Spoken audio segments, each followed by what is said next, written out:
Let me change gears a little bit and talk about something else that we're seeing in financial markets as it relates to risk that's troubling me a bit. This comes from a paper that I wrote with James Young at Morningstar. We published it in the FHA earlier this year. And what we found, and maybe many of you have probably seen this as well, but what we found is that correlations with equities are rising quite a bit.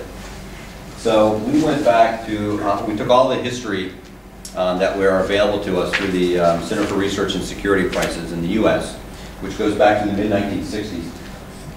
And we plotted the pairwise correlation. So a pairwise correlation is we took every pair of stock without redundancy, and we calculated the correlations of those pair during every month. Okay, and then we did that every month from 1963 to current. Does that make sense? And then we took the average. So if there were, I don't know, if there were 1,000 stocks in CRISP in the year 1970 in January, then we would take the average of those pairwise correlations, and that would become one data point here. Okay, and we did this for large cap and small cap stocks. So what you see is that, for many years, that volatility, correlations, sort of ran between 10 and 20% for many, many years. It fell a little bit in the mid-90s. But what's troubling is that you see this abrupt shift here in the 2000s. And we think this is going on globally, but we've not been able to measure this globally yet. We don't have the database yet. So we're just doing this for the US. But you see two things here. You see this abrupt rise in correlations, and you also see a convergence. So we used to get diversification between large caps and small caps, right? You'd get some difference in correlation. So obviously there's a benefit to portfolio construction via that. That is lost. That is now lost. You simply are not getting the diversification. I'm sure many of you see this. You're not getting the diversification that you used to get. They've not only risen, but they've converged. We're about 4 times more correlated now than we were even 10 years ago. And we looked at, this is through 2011, and we've looked at this currently. Unfortunately, it's even higher. So it's continuing to rise. It's not going away, or at least it's not going away yet. And you may have seen some research on this as to explaining this. So we set about to explain this. Oh, and by the way, it doesn't matter whether you measure it in correlations or in beta. We know beta is covariance over variance. This is one way of thinking about the covariance. And we know that variance is not falling. We've shown that already. So it has to be covariance is rising. So I'd be shocked if this didn't also rise and converge. There would be something wrong with our results. But I think the referee pointed out, well, you should really measure beta, but it doesn't matter because you're capturing the same effect as correlations. So this is troubling for us. And so, why is this so troubling? Well, there's a couple of takeaways from this. One is it's much harder to diversify. Showing here the Dow Jones Credit Suisse hedge fund indices. There's 2 hedge fund indices here. The first is long-short equity, and these are just correlations, trailing 3-year correlations of in this case here, long-short equity index versus the MSCI ACWI. And so what you can see is there's hardly any diversification there. Correlations are over 90%. When I first did this a few years ago, I thought, wow, that has to be wrong. But it's a very simple calculation. You do it in Excel. But tell me if you're seeing something else. But this is what we're seeing. And then this is market neutral. This is market neutral. Okay. This is the returns from the index. So I know there's lots of caveats to that, but that is what it is. Okay. So a bit troubling for diversification is kind of the bottom line there. We also did some portfolio simulations. This is in our FHA paper. And so what we did here was we said, well, if the correlations are rising, naturally you need more stocks to be the same level of diversification. Has to be the case. And so what we did here is we just took 2 periods in time, 1997 to 2010, and 79 to 96. And we asked that question that everyone studied in grad school, how many stocks does it take to be diversified? And so we measured the excess volatility of that basket of stocks versus the index, and we just plotted that curve. So this is what that curve looked like 25 years ago or so, and then you can see it shifted out and to the right. So what that means is that today, or in this period, the earlier period, the 80s and 90s, to have no excess volatility versus an index, you can get there with about 40 stocks. And so now you can see that same 40 stocks is giving you, about twice the level of excess volatility. And it takes roughly about twice the number of stocks to be equally diversified. So that's another key take-home point as to, well, what does this mean in practice? And we did this for large cap and small cap, and of course you see the same sort of thing happening there. So what do we think is going on? Our hypothesis is that it relates to a large degree with the rise of ETF, exchange-traded funds, and index trading. Now, I'll make a distinction. We make a distinction in the paper between index investing and index trading. An index investor buys an ETF or buys an index fund and holds on to it, rebalances maybe a few times a year or something. An ETF trader is someone that's very actively trading ETFs, right? They're in and out on a regular basis.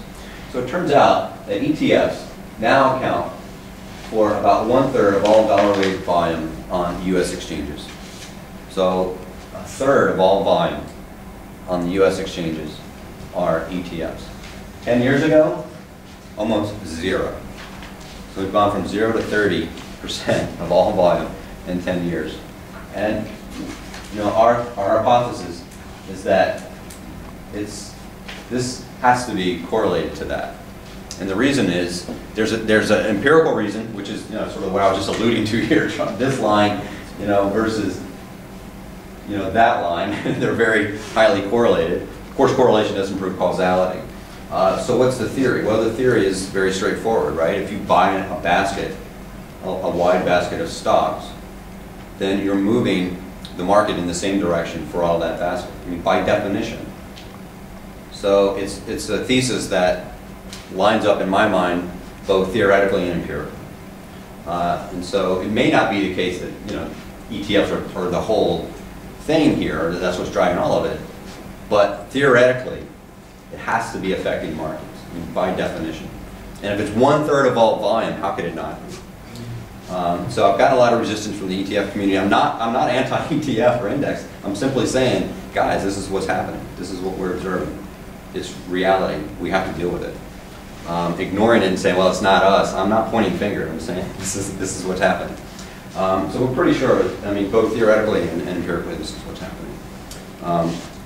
So that's our thesis. We lay it out in more detail in our FHA paper, and thanks to Credit Suisse for supplying me with this data. So that's it.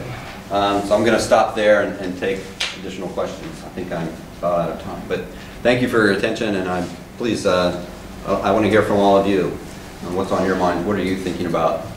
What questions do you have? What things do you want to talk about? If you see all of that, do you see any future in active portfolio management and asset management? Do you see them changing into dynamic asset allocation strategies and all the things you pointed out? Yeah. Or do you say that's, well, given ETFs, given all the rest, it's just a matter of time before there will be some other market habits? Yeah. No, I mean, that's a great question. The question is, well, what's the impact on active management? And so the first is the slide that I showed where you need twice the number of stocks to have that same level of diversification. So that's an important take-home point for active or passive management. And then the second point is that I believe that this effect does impact active management. It makes active management harder in the sense, the following sense, and easier in another sense. So let me explain.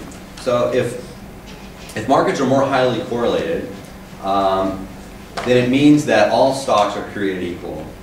Right? If stocks all go up by the same amount on the same day, it can't be the case that all companies have the same prospects, the next day than they did the prior day. It simply can't be the case. So that is opportunistic, right, for active managers to discern, what stocks are those stocks that are going up in value should be versus those that are going up in value and shouldn't be, right? So I think that point one is that it leads to greater opportunities for active management to add value.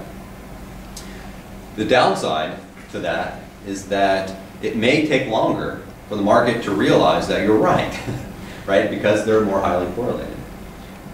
So, I mean, my view, it's just a personal view, that, and it's not really my view, it's Benjamin Graham's view, and he taught us all about how we do valuation.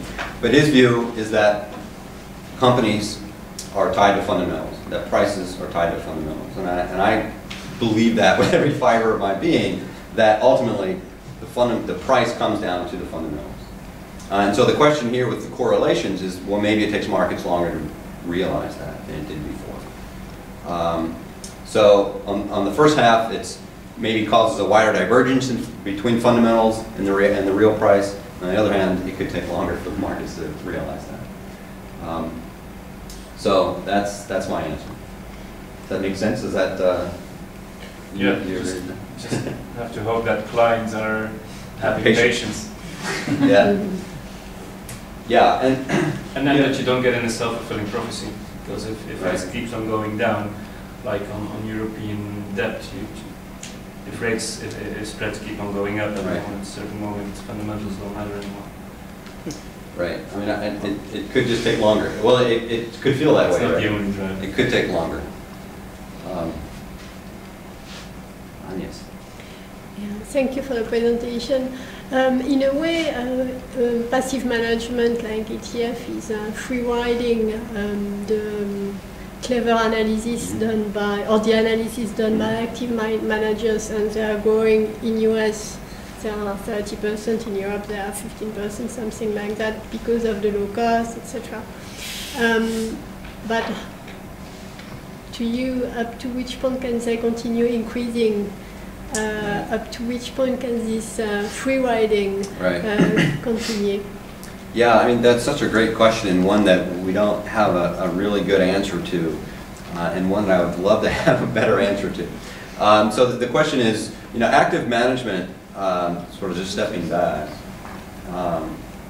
active management provides a great value for society, right? Because active management is helping markets work well. I mean, it's greasing the skids for markets. It's keeping prices in line with what they should be, which means that it's allocating resources along the lines of what it should be, right? Because the whole point of markets is to allocate resources. And so companies that have bright prospects are viewed as having bright prospects are provided with financing. And active management does exactly that, right? It makes that distinction. And that's a very, very critically important distinction, because without that, there's no proper pricing, and there's no way to allocate resources efficiently. So it's a very, very valuable value add for society. Now, how much value that's adding, it's hard to tell exactly, right?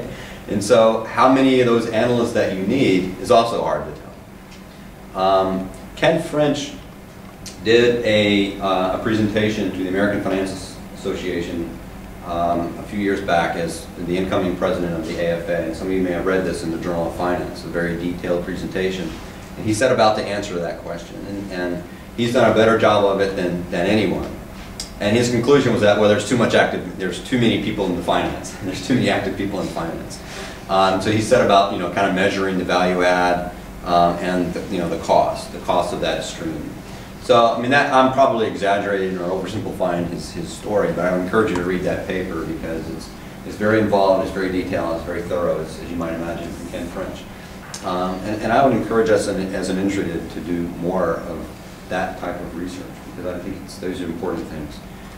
That, especially in these times where people are questioning markets, or questioning capitalism in many cases, and the efficiency therein, I don't argue that any of that's broken at all, and I think it's critically value add.